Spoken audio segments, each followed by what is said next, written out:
So what is basically an electric current we have? So in this section we are going to study what do you mean by this electric current?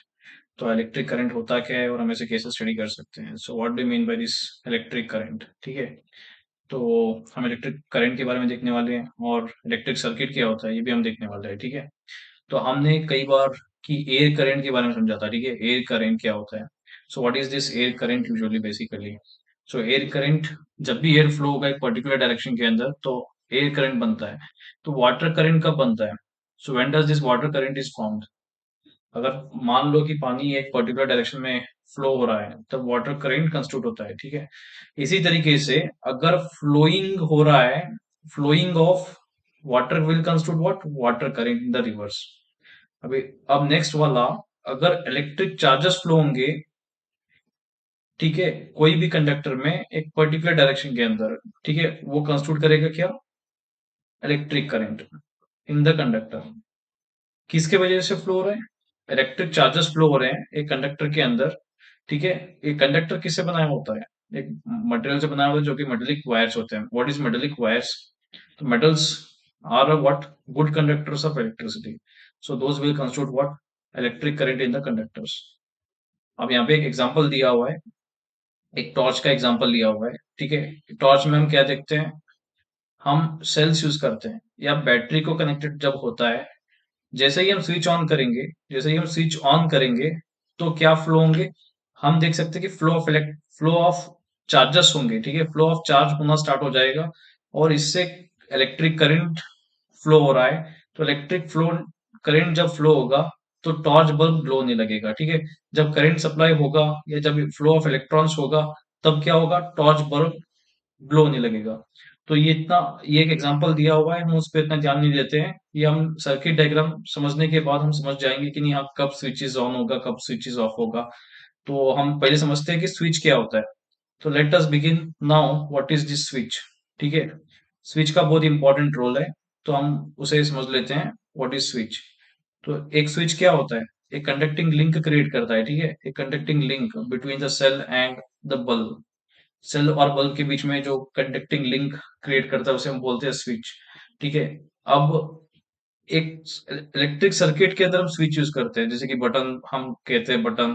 तो button को ही हम जो terminology में बात करते हैं switch बोल के यूज करते हैं। ठीक है, एक पाथ क्रिएट हो रहा है जो कि कंटिन्यूअस पाथ है, मतलब इलेक्ट्रॉन्स यहाँ पे कंटिन्यूअसली फ्लो होंगे और ये क्लोज्ड पाथ भी है। ठीक है, तो एक कंटिन्यूअस एंड क्लोज्ड पाथ जिसमें करंट फ्लो होगा उसे ही हम बोलेंगे इलेक्ट्रिक सर्किट। तो ये हमारा और एक डेफिनेशन हो गया। ठीक है, these are the basic definitions that we have. तो मैं इसे पिंक कलर में नोट कर लेता हूँ कि एक कंटिन्यूअस और क्लोज्ड पाथ इलेक्ट्रिक करंट जिसमें फ्लो होगा उसे मैं बुलाऊंगा electric circuit. So what is electric circuit? एक कंटिन्यूअस एंड क्लोज्ड पाथ, मतलब हमारा जो इलेक्ट्रिक करंट फ्लो हो रहा है वो कंटिन्यूअस पाथ में होना चाहिए और एक क्लोज्ड पाथ में होना चाहिए। तो उससे क्या बनेगा? इलेक्ट्रिक सर्किट क्रिएट होगा। तो मैं आपको डायग्रामेटिकली समझा दूंगा यहाँ पर। ठीक है, अभी के लिए फॉर एग्जांपल कि ये हमारा कंडक्टिंग वायर है, तो हमने एक बल्ब कनेक्ट किया हुआ है इस कंडक्टिंग वायर को, और इसका कनेक्शन मैं दे देता हूँ बैटरी को। तो बैटरी का एक पॉजिटिव टर्मिनल होता है और एक नेगेटिव टर्मिनल होता है। तो करंट फ्लो हो रहा है पॉजिटिव से लेके किस तरफ? नेगेटिव की तरफ। ठीक है, इस डायरेक्शन में करंट फ्लो हो रहा है। तो मैं पॉजिटिव से लेके नेगेटिव की तरफ कन्वेंशनल करंट का डायरेक्शन लिख देता हूँ। एंड ये जो रास्ता है ये कंटिन्यूअस होना चाहिए। The path should be what? Continuous होना चाहिए। और एक कंटिन्यूअस पाथ में चार्जेस फ्लो होंगे from positive terminal to the negative terminal, ऐसा बोल के कन्वेंशनल डायरेक्शन में बताया गया है। ठीक है, पॉजिटिव टर्मिनल से लेके नेगेटिव टर्मिनल की तरफ चार्जेस फ्लो हो रहे हैं। जब भी ये चार्जेस फ्लो होंगे तो ये बल्ब क्या होगा? बल्ब ग्लो होने लगेगा। तो इसे ही बोलते हैं हम लोग स्विच ऑन कंडीशन।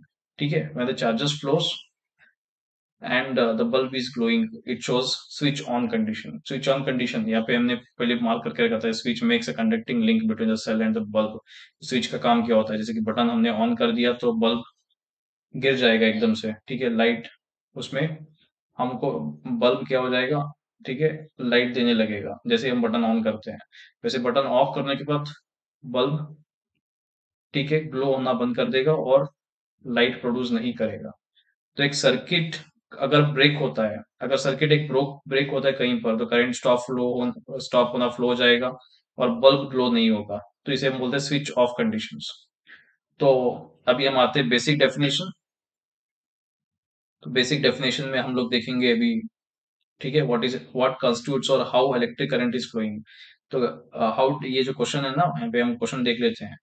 तो बेसिक प्रॉब्लम यही होता है कि क्वेश्चन को समझना बहुत इंपॉर्टेंट फैक्टर है कि कैसे इलेक्ट्रिक करंट एक्सप्रेस हम कर सकते हैं, ठीक है। How do we express electric current. तो यहाँ पे आंसर भी यहीं पे दिया हुआ है कि इलेक्ट्रिक करंट को हम एक्सप्रेस करते हैं, ठीक है, दो टर्म्स बहुत जरूरी है यहाँ पर। तो मैं इसे मार्क कर लेता हूँ। एक होता है amount of charge. So amount of charge, कितना चार्जेस फ्लो हो रहे हैं और कितने टाइम के अंदर, ठीक है, इन यूनिट टाइम, मतलब 1 सेकंड के अंदर कितना कितना चार्जेस फ्लो हो रहा है, उसे मैं कैलकुलेट करूंगा। मान लेते हैं कि, ठीक है, अगर हमारे पास एक वायर है, वी हैव वन वायर, और ये वायर, ठीक है, इस टाइप के सिलिंड्रिकल टाइप में मैं ड्रॉ कर लेता हूँ।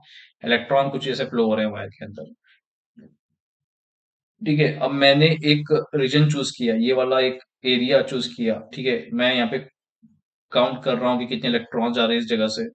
1 सेकंड के अंदर, 1 सेकंड में कितने इलेक्ट्रॉन्स जाएंगे, अगर मैं कैलकुलेट कर सकता हूँ, तो मैं तब कहता हूँ कि कितने 1 सेकंड में इलेक्ट्रॉन जाएंगे, या 1 सेकंड में कितने कुलम्ब ऑफ इलेक्ट्रॉन जाएंगे, कितने कुलम्ब ऑफ इलेक्ट्रॉन जाएंगे, ठीक है, उसके हिसाब से, ठीक है, ये कितने कुलम्ब ऑफ इलेक्ट्रॉन जाएंगे 1 सेकंड के अंदर, ये हमारा क्या बन जाएगा, इलेक्ट्रिक करंट हमें कैलकुलेशन में दिखाई देगा।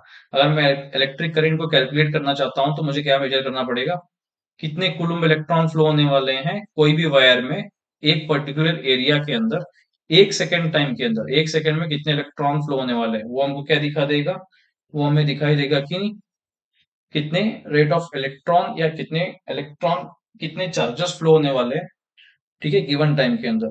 इसे हम कहेंगे, ठीक है, इलेक्ट्रिक करंट। सो और एक भी डेफिनेशन हम दे सकते हैं, ठीक है, इलेक्ट्रिक करंट को। अब हमने बोला था कि रेट ऑफ फ्लो, ये जो रेट ऑफ फ्लो होता है, rate of flow of electric charges को भी हम क्या कहेंगे, it also constitutes what, electric current. मतलब इलेक्ट्रिक चार्जेस जब फ्लो होंगे गिवन टाइम के अंदर, रेट का मतलब होता है गिवन टाइम। तो रेट का मीनिंग क्या होता है, गिवन टाइम।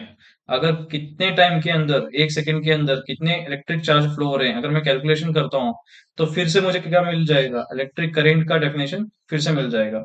एक सर्किट के अंदर, ठीक है, मेटेलिक वायर्स जैसे होते हैं ना, मेटेलिक वायर्स को हम लोग वायर्स बोल के यूज करते हैं। इलेक्ट्रॉन इलेक्ट्रॉन जब फ्लो होंगे तो क्या होगा, फ्लो ऑफ चार्जेस, ठीक है। इलेक्ट्रॉन फ्लो हो रहे हैं, इसका मीनिंग क्या है, फ्लो ऑफ चार्जेस हो रहा है वायर के अंदर। जब भी फ्लो ऑफ चार्जेस होगा, it constitutes what, electric current. लेकिन इलेक्ट्रॉन पहले स्टार्टिंग ऑफ द डिस्कवरी में नहीं पाया गया था, तो इसके वजह से हम क्या देख सकते हैं, ओके।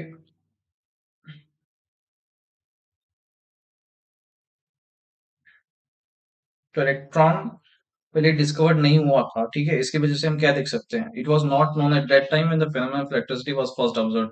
तो इलेक्ट्रिक करंट को हम लोग कंसीडर करते हैं कि फ्लो ऑफ पॉजिटिव चार्जेस ही, and direction of flow of positive charges was taken to be the direction of electric current.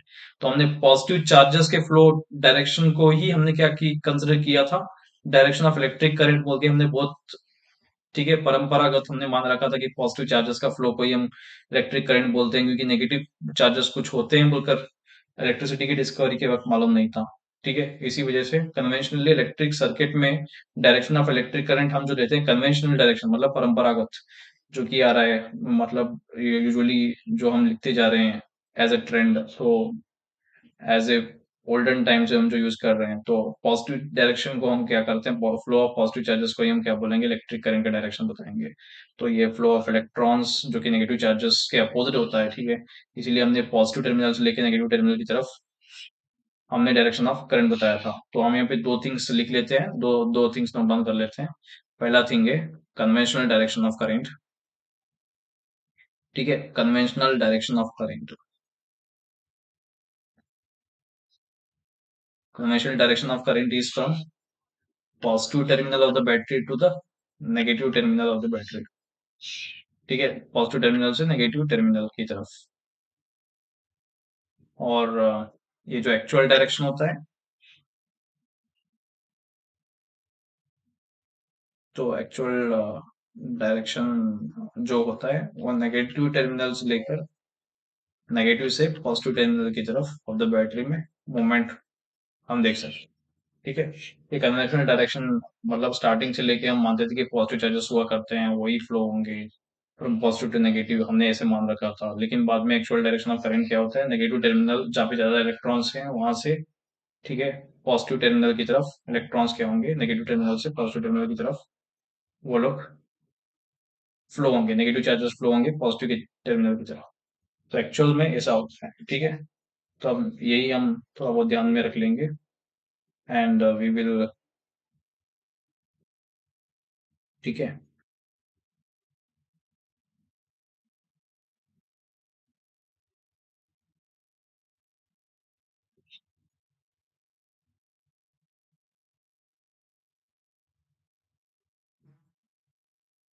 Okay, next topic को आ जाते हैं।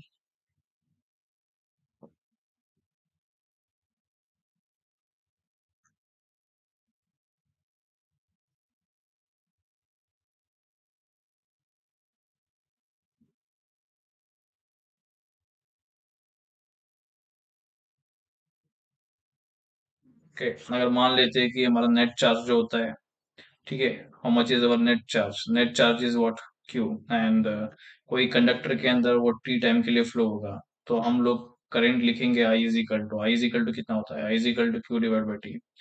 This is what we find the total current in any circuit. तो हमें क्या calculate करना पड़ेगा, कितने charges flow हो रहे हैं, तो मैंने अभी बता दिया है कि कितने चार्जेस फ्लो हो रहे हैं, ठीक है, कितने चार्जेस फ्लो होंगे और कितने टाइम तक वो फ्लो होंगे, मतलब एक सेकंड में कितने चार्जेस फ्लो होंगे। अगर मैं कैलकुलेट करूंगा तो मुझे क्या मिल जाएगा, ठीक है, इलेक्ट्रिक करंट का वैल्यू मिल जाएगा। ठीक है, आई नीड टू फाइंड कितने चार्जेस फ्लो होंगे, कितने कूलम्ब ऑफ चार्जेस फ्लो होंगे और कितने टाइम के अंदर फ्लो होंगे, तो ये हमको क्या क्या करेगा, इलेक्ट्रिक करंट की क्वांटिटी को बता देगा। ठीक है, अब SI unit of electric charge क्या होता है, what is the SI unit of electric charge usually, SI unit electric charge का क्या होता है, कूलम्ब होता है। और इसे हम कैसे एक्सप्रेस करते हैं, तो ये नियरली वैल्यू होता है 6 × 10⁻⁸ इलेक्ट्रॉन के आसपास। और इलेक्ट्रॉन का जो चार्ज होता है वो नेगेटिव चार्ज 1.6 × 10⁻⁻19 कूलम के आसपास होता है। एक इलेक्ट्रॉन का चार्ज 1.6 × 10⁻⁻19 कूलम के आसपास होता है। तो let me show with you with calculation now. ठीक है, मान लेते हैं कि एक इलेक्ट्रॉन का चार्ज जो होता है कितना है, 1.6 इंटू 10⁻⁻19 कुलुम एक इलेक्ट्रॉन का चार्ज होता है। अगर हम एक कुलुम कितना होगा अगर कैलकुलेट करना चाहते हैं, तो 1 कुलम या कोई 1.6 को दूसरे साइड पर भेजना पड़ेगा, तो डिवाइड हो जाएगा, 1 इलेक्ट्रॉन डिवाइड बाई कितना, 1.6 इंटू 10⁻⁻19। ठीक है, जब कर लोगे तो आपको एक वैल्यू मिल जाएगा, उस वो वैल्यू कितना होगा, 6.25 10 ठीक है, 18 इलेक्ट्रॉन्स के आसपास। अब वन, ये 100 डिवाइड बाई हम क्या लिख सकते हैं, पॉइंट निकालने के लिए मैं 10 लिख सकता हूँ, तो 10⁻⁻19 ऊपर जाकर 10⁻+19 हो जाएगा। तो 10 इंटू 10⁻+19। ठीक है, मैंने पॉइंट यहाँ पे डेसिमल पॉइंट निकाल चुका हूँ, तो ये 16 रह जाएगा। तो 100 इंटू 10⁻18 लिखा जा सकता है इसे, डिवाइड बाई कितना, 16। तो जब मैं कैंसिल करूंगा 4 से, this is what, again equal to 25। तो 4 वन जा एंड 4 6 जा 24। देन पॉइंट रखकर मैंने जीरो ले लिया है। ठीक है, देन 2 जा 8। ठीक है, 2 जा 8 मैंने ले लिया है, एंड टू रिमेनिंग है, तो 2 और 0 क्या हो जाएगा, 5 से चला जाएगा। तो हमारा आंसर कुछ है 6.25। तो टोटल वैल्यू लिख देता हूँ यहाँ पे, 6.25 इंटू 10⁻18 इलेक्ट्रॉन एग्जैक्ट का वैल्यू आ जाएगा। मतलब एक कुलुम के अंदर कितना होता है, 6.25 10⁻18 इलेक्ट्रॉन के आसपास चार्जेस होते हैं। तो यही हमने कैलकुलेट किया है, तो हम, ठीक है, ये हमने कैलकुलेट किया हुआ है। और इसके बाद हम लोग देखते हैं कि एसआई यूनिट ऑफ करंट क्या होता है। ठीक है, एसआई यूनिट ऑफ करंट क्या होता है, ठीक है, we will see this, what is the SI unit of current. So SI unit of current is how much, the electric current का जो यूनिट होता है, यहाँ पर इलेक्ट्रिक करंट का मैं यूनिट मार्क कर लेता हूँ। यूनिट करंट का यूनिट होता है ampere. So what is the unit of current, ampere is the unit of current. अब ये यहाँ पे कंफ्यूजन होता है स्टूडेंट्स में कई बार कि SI unit of electric charge क्या होता है, कूलम। ठीक है, ये दोनों को मार्क कर लो। एक तरफ आप नोट डाउन भी कर सकते हो कि SI unit of electric charge क्या होगा, कूलम। लेकिन इलेक्ट्रिक करंट का जो यूनिट होता है वो एम्पियर है। ठीक है, एम्पियर को हमने नेम किया है एक साइंटिस्ट के नाम पर जिसका नाम है एंड्री मैरी एम्पियर। तो एक एम्पियर क्या होता है, इट इज अ डेफिनेशन। ठीक है, डेफिनेशन पूछता है कई वक्त कि एक एम्पियर करंट कितना होता है। तो आपको 1 एम्पियर के लिए क्या करना पड़ेगा कि कितने इलेक्ट्रॉन्स फ्लो हो रहे हैं। ठीक है, अगर कितने इलेक्ट्रॉन फ्लो हो रहे हैं। अब बेसिकली क्वेश्चन ऐसा है, ठीक है, फॉर एग्जांपल कि मुझे 1 एम्पियर करंट चाहिए, तो कितने चार्जेस फ्लो होने चाहिए, क्यू का वैल्यू कितना होना चाहिए। तो मान लेते हैं कि इसका रेशियो जो होता है 1, ये क्यू का वैल्यू डिवाइड अगर मैं टाइम निकालना चाहता हूँ, क्यू का वैल्यू कितना होना चाहिए, what is the question, what is the value of Q this, ये क्यू का वैल्यू कितना होना चाहिए और टी का वैल्यू कितना होना चाहिए। तो करंट आने के लिए, तो 1 एम्पियर करंट आने के लिए आपका क्यू का वैल्यू 1 कुलुम होना चाहिए, और 1 सेकेंड में ये 1 कुलुम चार्ज जब फ्लो होगा तो 1 एम्पियर करंट हम प्रोड्यूस कर सकते हैं। तो यहाँ पे यही डेफिनेशन लिखा हुआ है, 1 एम्पियर करंट फ्लो होने के लिए 1 कुलुम चार्जेस फ्लो होने पड़ेंगे 1 सेकेंड के अंदर, तब जाके 1 एम्पियर करंट बनेगा। तो इसका फॉर्मूला भी यहाँ पे दिया हुआ है किताब के अंदर, A is equal to 1 coulomb divide by 1 second. अब बहुत सारे क्वांटिटीज को हम लोग करंट को मेजर करने के लिए यूज करते हैं, जैसे कि मिली एम्पियर भी क्वांटिटी है, लेकिन ये बहुत स्मॉल क्वांटिटी है। ठीक है, 1 मिली एम्पियर, मिली का मतलब होता है 10⁻³ एम्पियर्स। तो हमें कभी भी मिली एम्पियर में भी देने पर भी हमको एम्पियर में कन्वर्ट करना पड़ेगा। अगर माइक्रो एम्पियर में दिया हुआ है तो हमको 10⁻⁶ एम्पियर्स में कन्वर्ट करना पड़ेगा। इस तरह से हमको कन्वर्शन बहुत जरूरी है। ठीक है, एक इंस्ट्रूमेंट होता है जो कि करंट मेजर करने के लिए हम लोग यूज करेंगे, जिसका नाम है एमीटर। ठीक है, ammeter is the instrument which is used to measure what, electric current in the circuits. ठीक है, एमीटर हम किस लिए यूज करते हैं, इलेक्ट्रिक करंट मेजर करने के लिए सर्किट के अंदर हम लोग यूज करते हैं। तो हम ऑलवेज कैसे कनेक्ट करते हैं, ठीक है, इलेक्ट्रिक करंट को सीरीज कनेक्शन में हम लोग जोड़ देंगे। किस कनेक्शन में जोड़ देंगे एमीटर को, ठीक है, सीरीज कनेक्शन में जोड़ देंगे सर्किट के अंदर। क्यों सीरीज में ही जोड़ना पड़े, जो जोड़ना होता है, क्योंकि करंट अगर एक ही पाथ हो तो उस पाथ के अंदर करंट क्या होगा, सेम फ्लो होगा। ठीक है, इस वजह से हम क्या करना पड़ेगा, हमें सीरीज कनेक्शन के अंदर जोड़ना पड़ेगा एमीटर को। अब हम इस स्कीमेटिक के साथ हम समझ लेते हैं। देखो, ये एक सिंपल इलेक्ट्रिक सर्किट दिया हुआ है जिसके अंदर हम लोग देख सकते हैं कि यहाँ पर this is a what symbol of battery. ठीक है, ये बैटरी का सिंबल है, मैं जो मार्क कर रहा हूँ वो बैटरी का सिग्नल सिंबल है, और यहाँ पे हम करंट फ्लो भी देख सकते हैं। And this is what we have, this is what we have electric bulb, and this is what ammeter, and this is what ही we have.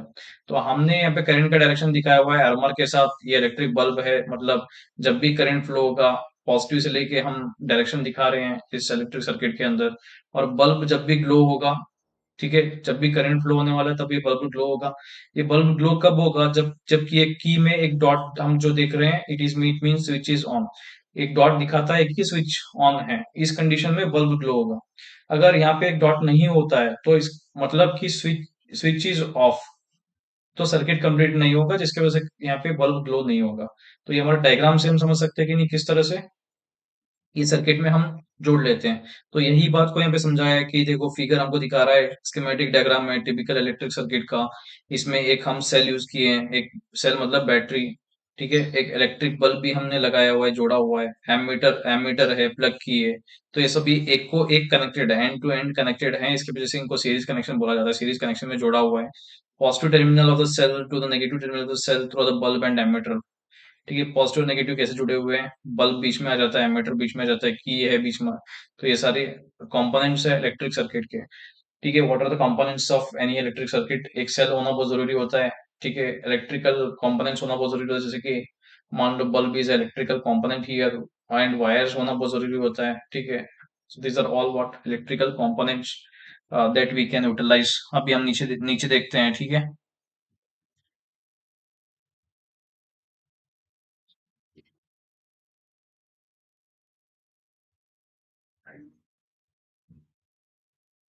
so now let us see about this question. What do you mean by electric circuit mean? So what does an electric circuit mean?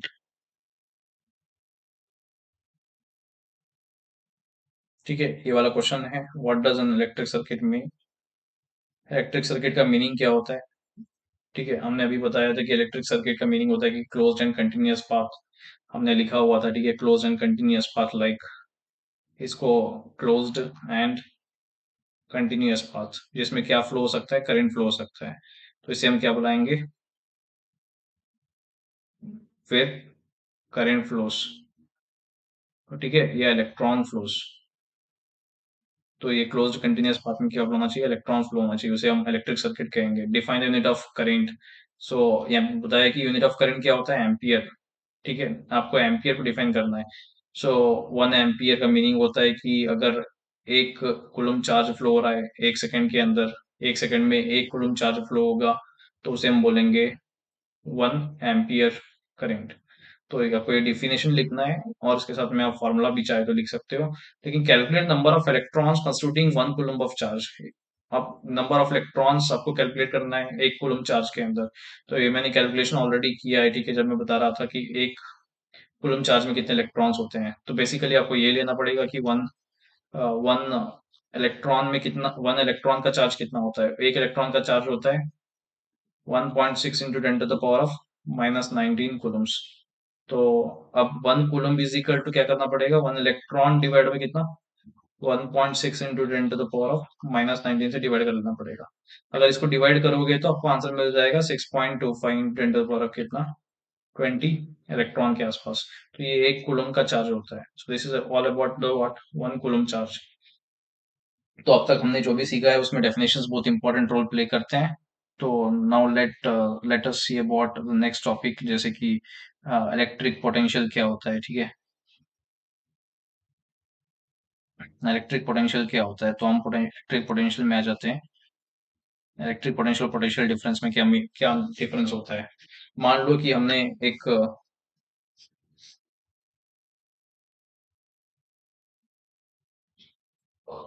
मान लेते हैं कि हमने एक overhead में water रखा हुआ है, ओवरहेड टैंक में वाटर रखा हुआ है। तो हमने इसे पाइप से जोड़ दिया है, ठीक है, ये नीचे आने वाला है। तो इसे हम एक हाइट पे रख देते हैं। तो ये वाटर क्या होगा? फ्लो होने लगेगा। So water will flow from this overhead tank. तो यहाँ पे वाटर एक पोटेंशियल पे रखा हुआ है, तो वाटर क्या होगा? फ्रॉम हायर पोटेंशियल से लोअर पोटेंशियल की तरफ। ये एक हायर पोटेंशियल है, हाई पोटेंशियल से, ठीक है, लो पोटेंशियल की तरफ, लो पोटेंशियल की तरफ फ्लो होगा। ठीक है, यहाँ पे हाइट एक पोटेंशियल माना गया है। ठीक है, जब एक हाइट पे मैं पानी को रख देता हूँ तो वो ऑटोमेटिकली नीचे की तरफ फ्लो होगा, बिना किसी फोर्स को सप्लाई किए। ठीक है, तो ये होता है हाई पोटेंशियल से लो पोटेंशियल की तरफ, हाइट के बेसिस पर वाटर फ्लो होने वाला है। तो हमको एनर्जी देने की भी जरूरत नहीं पड़ेगी। अब इलेक्ट्रॉन कब फ्लो होंगे? मान लेते हैं कि हमारे पास एक एक बॉक्स में बहुत सारे इलेक्ट्रॉन्स हैं। ठीक है, एक जगह पर बहुत सारे इलेक्ट्रॉन्स है एक बॉक्स के अंदर, और एक बॉक्स में there are what? No electrons, electron बहुत कम है। ठीक है, अभी मैंने इन दोनों को कनेक्ट कर दिया है, जोड़ दिया आपस में, ठीक है, एक मेटेलिक वायर से। तो इलेक्ट्रॉन क्या करेंगे? ठीक है, जहां पे ज्यादा है वहां से कम की तरफ मूवमेंट करेंगे जब तक वो दोनों इक्वेट ना हो जाए। तो इसे ही हम बोलते हैं कि पोटेंशियल डिफरेंस, ये हाई पोटेंशियल पर है। इलेक्ट्रॉन का बहुत ज्यादा पोटेंशियल यहाँ पर है। पोटेंशियल मतलब कि इलेक्ट्रॉन का जो प्रेजेंस है, इलेक्ट्रॉन नंबर ऑफ इलेक्ट्रॉन जो होते हैं यहाँ पर बहुत ज्यादा क्वांटिटी में है। उसके बाद ये जहाँ पे कम है उस तरफ फ्लो हो रहा है। ठीक है, हाई पोटेंशियल से लो पोटेंशियल की तरफ इलेक्ट्रॉन्स मूवमेंट कर रहे हैं। तो पोटेंशियल डिफरेंस होना बहुत जरूरी फैक्टर है। ठीक है, जब भी इलेक्ट्रॉन्स फ्लो हो रहे हैं, क्या होना जरूरी फैक्टर है? पोटेंशियल डिफरेंस होना बहुत जरूरी फैक्टर है। तो इसलिए बोल रहा है कि what makes the electric current to flow. Electric current अगर चार्जेस फ्लो होने चाहिए तो कब फ्लो होगा? जब पोटेंशियल होगा। ठीक है, जब पोटेंशियल होगा तभी फ्लो होगा। तो इसे ही हम समझ लेते हैं, और थोड़ा हम लोग एग्जांपल लेके समझ लेंगे कि नहीं, हाँ, इसका मीनिंग क्या होता है। मान लेते हैं कि फ्लो ऑफ वाटर कब होगा।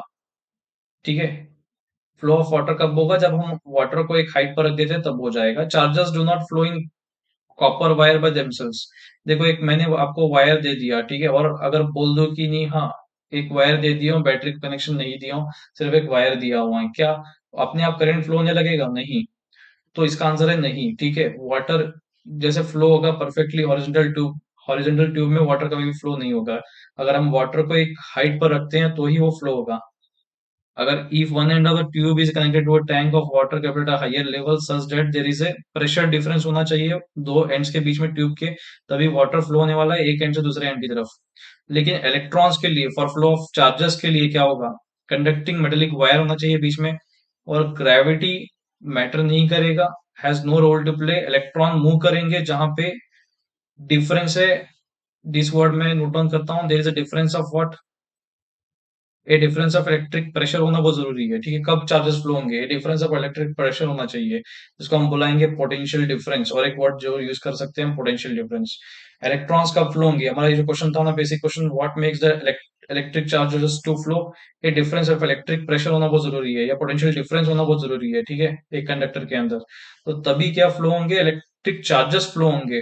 तो ये जो डिफरेंस होता है पोटेंशियल का, तो ये बैटरी ही प्रोवाइड कर सकता है। हु विल, ओके, ये बहुत इंपॉर्टेंट है यहाँ पर क्वेश्चन, कि कौन पोटेंशियल डिफरेंस प्रोवाइड कर सकता है, ठीक है, बैटरी या इलेक्ट्रिक सेल्स प्रोवाइड करेंगे पोटेंशियल डिफरेंस। तो बैटरी में पोटेंशियल डिफरेंस कैसे मेंटेन हो रहा है, केमिकल एक्शन की वजह से मेंटेन हो रहा है, ठीक है, केमिकल एक्शन की वजह से या केमिकल रिएक्शन की वजह से एक सेल अपना पोटेंशियल डिफरेंस मेंटेन कर पाता है, ठीक है। अब हमने एक सेल को जोड़ दिया है कंडक्टिंग सर्किट एलिमेंट के साथ, तब पोटेंशियल डिफरेंस स्टार्ट हो गया। एक अब इलेक्ट्रॉन फ्लो होंगे जहां पे ज्यादा हो वहां से लो की तरफ, ठीक है, यही बात बताता है। एक ही लाइन में हम बोलना चाहे तो नीचे हम देख लेते हैं कि इलेक्ट्रिक पोटेंशियल हम कैसे डिफाइन करने वाले हैं। मान लो कि इसे मैं थोड़ा बहुत समझा देता हूँ, आप एक बार समझ लीजिए। फॉर एग्जाम्पल कि एक इलेक्ट्रॉन है, मुझे इलेक्ट्रॉन नेगेटिव चार्जेस होते हैं। मान लो कि मेरे पास एक ऑब्जेक्ट है, तो मैं ये ऑब्जेक्ट को मूव करना चाहता हूँ, तो मुझे क्या करना पड़ेगा, फोर्स लगाना पड़ेगा किस डायरेक्शन के अंदर, जिस डायरेक्शन में मैं उस ऑब्जेक्ट को मूव करना चाहता हूँ। ये मेरा ऑब्जेक्ट है, तो इसको मैं मूव करना चाहता हूँ विद फोर्स ऑफ एफ, ठीक है। तो ये ऑब्जेक्ट इस डायरेक्शन में मूव होने वाला है, तो मैं फोर्स लगाने के बाद क्या होने वाला है, डिस्टेंस चेंज होने वाला है, ठीक है, थोड़ा थोड़ा थोड़ा दूर जाके ये रुक जाएगा, it will travel some distance, ठीक है। मैंने फोर्स लगाया और थोड़ा ये डिस्टेंस ट्रेवल कर रहा है, मान लेते हैं कि यस डिस्टेंस ट्रेवल कर रहा है। तो मैंने क्या किया है, यूजुअली मैंने वर्क किया है ऑब्जेक्ट को मूव करने के लिए। अगर मेरा ऑब्जेक्ट अपना पोजीशन चेंज कर रहा है, तो मैं बोलूंगा कि work is said to be done. When does the work is said to be done, when I apply force and it is moving some distance. Force into displacement will give us the what, work done. तो अब हम कब बोल सकते हैं कि हमने काम किया, जब हम फोर्स लगा रहे हैं और फोर्स यूज हो रहा है कि ऑब्जेक्ट को मूवमेंट करने के लिए, तब हम बोलेंगे कि नहीं हमने काम किया है। तो इसे हम बोलते हैं वर्क डन, ठीक है, वर्क डन कहते हैं, ठीक है इसे। तो वर्क डन, कितना फोर्स हमने लगाया है और कितना डिस्प्लेसमेंट हो रहा है, तो वो हमें वर्क डन देगा। हमने हमें एक इलेक्ट्रॉन मूव करने के लिए क्या करना पड़ेगा, काम करना पड़ेगा, मतलब मुझे फोर्स लगाना पड़ेगा और थोड़ा डिस्प्लेसमेंट होगा, मतलब डिस्टेंस में ये इलेक्ट्रॉन अपना जगह चेंज कर देगा from the initial to the final position, मतलब डिस्प्लेसमेंट हो रहा है, हमने फोर्स भी लगाया है, ठीक है, फोर्स और डिस्प्लेसमेंट मिलकर वर्क बन जाता है।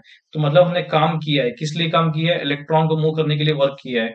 तो कितना कितना चार्जेस को मूव करने के लिए काम किया है, क्यू चार्जेस को मूव करने के लिए काम किया है, डब्ल्यू बाई क्यू, मतलब क्यू चार्ज को मूव करने के लिए मैं कितना वर्क करना पड़ेगा मुझे, इसी का कैलकुलेशन को मैं बोलूंगा वोल्टेज, ठीक है।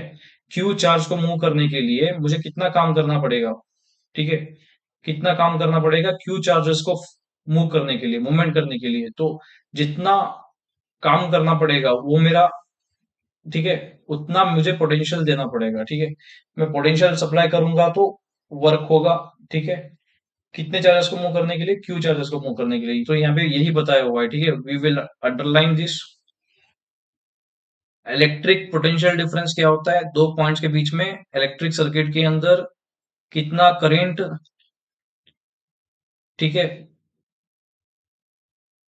कितना वर्क किया गया है एक यूनिट चार्ज को मूव करने के लिए एक पॉइंट से दूसरे पॉइंट को, ठीक है। जैसे मैंने बताया एक इलेक्ट्रॉन को मूव करने के लिए, एक जगह से दूसरी जगह मूवमेंट करने के लिए कितना हमने फोर्स लगाया है और कितना डिस्प्लेसमेंट हो चुका है, उसे वर्क डन बोलते हैं। तो कितने चार्जेस को लगाया है, तो that is Q value. So we have this like formula, potential difference कितना होता है, work done divide by charge. So V is equal to W by Q बोल के हम लोग फार्मूला लिखते हैं इसका। So what is the SI unit of electric potential difference? So volt is the SI unit of electric potential difference. It is named after the Alessandro Volta, जो कि Italian physicist था। एक वोल्ट क्या होता है, ठीक है, एक वोल्ट क्या होता है, तो मैं अभी समझा देता हूँ वन वोल्ट क्या होता है, ठीक है। वोल्टेज का फॉर्मूला हो गया V is equal to W by Q. अब हम डब्ल्यू डब्ल्यू को मेजर करते हैं जूल्स के अंदर, चार्जेस को मेजर करते हैं कूलम के अंदर। तो इन दोनों का जब रेशो 1/1 हो जाएगा, मतलब इन दोनों का रेशो 1/1 हो जाएगा, तभी वोल्टेज 1 हो सकता है। तो इसलिए वोल्टेज को हम 1 वोल्ट तभी बोल सकते हैं जब 1 जूल वर्क करेंगे हम लोग, और एक यूनिट चार्ज को, मतलब 1 कूलम चार्ज को मूव करने के लिए। तो 1 कूलम चार्ज को मूव करने के लिए, ठीक है, 1 कूलम चार्ज को मूव करने के लिए 1 जूल अगर हम वर्क करते हैं तो 1 वोल्ट वोल्टेज हमको मिल जाता है। तो यही डेफिनेशन होता है 1 वोल्ट का, ठीक है, 1 वोल्ट का डेफिनेशन यही होता है। देखो, so potential difference between 2 points in current carrying conductor when 1 joule of work is done. कितना काम किया जा रहा है? 1 जूल काम कर रहे हैं हम, ठीक है, 1 जूल वर्क कर रहे हैं एक चार्ज को मूव करने के लिए, 1 कूलम चार्ज को मूव करने के लिए from one point to another point. इसे ही हम बोलेंगे पोटेंशियल डिफरेंस। 1 वोल्ट कितना होता है? 1 जूल डिवाइड बाई 1 कूलम्स। इसका मीनिंग क्या होता है? It means we can measure the potential difference with the help of an instrument, it is called as volt meter. Potential difference को हम मेजर करते हैं इंस्ट्रूमेंट की मदद से, जिसको बोलते हैं हम लोग वोल्ट मीटर बोलकर। तो वोल्ट मीटर एक ऐसा इंस्ट्रूमेंट है जो कि पोटेंशियल डिफरेंस मेजर करने के लिए यूज करते हैं। वोल्ट मीटर हम ऑलवेज कैसे कनेक्ट करेंगे? पैरेलल के अंदर करेंगे। एंड मिनिमम 2 पॉइंट्स हमको बहुत जरूरी होते हैं वोल्ट मीटर कनेक्ट करने के लिए, क्योंकि हमको 2 पॉइंट्स का बीच में पोटेंशियल डिफरेंस मेजर करना है। और डिफरेंस मेजर करने के लिए 2 पॉइंट्स बहुत जरूरी होते हैं, ठीक है, ये बात समझना है आप लोगों को। अभी अभी थोड़े क्वेश्चन है, हम लोग सॉल्व कर लेते हैं। एक डिवाइस का नाम बताओ जो कि पोटेंशियल डिफरेंस मेंटेन करता है, ठीक है। A name device that helps to maintain a potential difference across a conductors. तो ये बैटरी या सेल, ये आंसर हम लिख सकते हैं। What is mean by saying that potential difference between 2 points is 1 volt? तो 1 वोल्ट कब होता है? जब 1 जूल वर्क किया जाएगा, ठीक है, 1 कूलम चार्ज को मूव करने के लिए। 1 कूलम चार्ज को मूव करने के लिए 1 जूल ऑफ वर्क किया जाए, तो हम उसे बोलेंगे 1 वोल्ट। तो यही आपको स्टेटमेंट में लिखना है। When 1 joule of work is done in moving charge of 1 coulomb from one point to another point, then the potential difference is said to be what? 1 volts. How much energy is given to each coulomb of charge passing through a 6 volt battery? कितना energy देना पड़ेगा 1 coulomb charge के लिए एक 6 volt battery को, ठीक है। तो ये एनर्जी कैलकुलेट करना है, मतलब वर्क डन कैलकुलेट करना है। वर्क डन और एनर्जी सेम होता है। डब्ल्यू इज इक्वल टू क्या करना है आपको? V इंटू क्यू कर लेना है, ठीक है, आपको आंसर मिल जाएगा। V कितना दिया हुआ है? 6 वोल्ट दिया हुआ है। और ईच कुलम ऑफ चार्ज बोला, मतलब 1 कूलम चार्ज। तो ठीक है, 1 इंटू 6 कर लेना है। तो कितना मिल जाएगा? 6 जूल्स ऑफ वर्क करना पड़ेगा, मतलब 6 जूल्स ऑफ एनर्जी आपको सप्लाई करना पड़ेगा in order to move 1 unit charge. Okay, when you connect it to a 6 volt battery, ठीक है। अभी एक सर्किट डायग्राम्स वो सब हम नेक्स्ट सेक्शन में स्टडी कर लेते हैं। तो आज के लिए इतना काफी है, ठीक है। सो प्लीज हमारे चैनल को लाइक और सब्सक्राइब कीजिए, और थोड़ा बहुत बेसिक्स पर ध्यान दीजिए, जो कि आपके बेसिक्स अगर स्ट्रांग रहेंगे तो आप अच्छे से अच्छे कॉन्सेप्ट्स बहुत सिंप्लीफाइड वे से सॉल्व कर सकते हो, एंड बिना किसी रुकावट के सॉल्व कर सकते हो, ठीक है। Thank you for watching this video and hope your day is good at this moment. Thank you.